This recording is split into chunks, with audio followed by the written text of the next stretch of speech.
जब इंसान जज्बात में आ जाता है ना तो वो ऐसी बातें कह देता है या ऐसी हरकतें कर देता है जो वो आमतौर पे नहीं करता। होता है कि नहीं? आपके घर में लड़ाई हुई और मुँह से ऐसे लफ्ज़ निकल आए जो बाद में याद है मैंने क्या कह दिया, राइट? मियाँ बीवी की लड़ाई हुई, शौहर ने कुछ गुस्से में आके कुछ बात कह दी, बहुत ही ज़्यादा बुरी। मुझे पता था तुमसे मुझे शादी नहीं करनी चाहिए थी।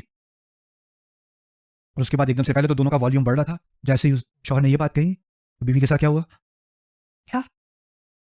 वॉल्यूम एकदम से गिर गया। वो चुप हो गई, रोती हुई कमरे में चली गई। या फिर वो शौहर ने आवाज़ उठाई, कोई और गुस्से में बात की, वो बिल्कुल खामोश हो गई। फिर वो आके उसको मनाने के लिए कहता है, देखो, देखो ये मैं असली मैं तो ये हूँ ना, वो मैं थोड़ी था। वो पता है मुझे पता नहीं क्या हो जाता है लेकिन you know me, this is the real me. You know? क्योंकि जब जज़्बात में इंसान आता है तो वो कोई और ही बन जाता है।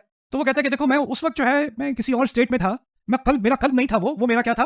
फ़ुआद था तो फ़ुआद को तो मेरे खिलाफ ना रखो ना, उसके साथ फ़ुआद के साथ तो मेरे खिलाफ केस ना बनाओ। मेरी हकीकत वो फ़ुआद नहीं है, मेरी हकीकत मेरा कल्ब है। और ये चीज़ फिर आप कहीं और भी इस्तेमाल कर सकते हो।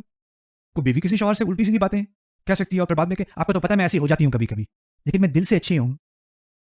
यानी कभी-कभी फ़ुआद तो निकल आता है लेकिन कल्ब तो ठीक है ना फिर भी। यही बात हो रही है ना? तो फिर आप कहें हाँ, बात तो ठीक है हाँ। यानी फ़ुआद की छुट्टी है। कल्ब ज़िम्मेदार है, अगर फ़ुआद से कुछ निकल आए, यार ख़ैर है वो तो फ़ुआद था, कोई बात नहीं। अच्छा अब वो कोर्ट में क्या करते हैं? अब कोर्ट में अमेरिकन कोर्ट सिस्टम में ये नया चला है, किसी ने मर्डर्स किए जी, ठीक, मर्डर्स के पकड़ा गया। कहा कि इसकी ब्रेन केमिस्ट्री जो है ये ज़रा नॉर्मल नहीं है, तो इसके अंदर जो हार्मोन्स रिलीज़ होते हैं, वो ज़्यादा एक्साइटेड हो गए हैं, तो इसलिए वो हाइपर एग्रेसिव है, तो इसलिए इसने मर्डर्स किए हैं, इसकी गलती नहीं है, इसके केमिकल्स की गलती है। इसकी जो दिमाग की कीमियाई है, वो उसमें फ़ुआद ज़्यादा है, वो रोस्ट ज़्यादा हो जाता है, तो इसलिए इसको बरी कर दें। यानी फ़ुआद के बहाने से इंसान ज़िम्मेदारी से हटने की कोशिश करता है। ये बात समझ में आ रही है? अल्लाह ताला ने क्या फरमा दिया? इन्न सम्अ वल बसरा वल फुआदा कुल्लु उलाइका काना अन्हु मसऊला।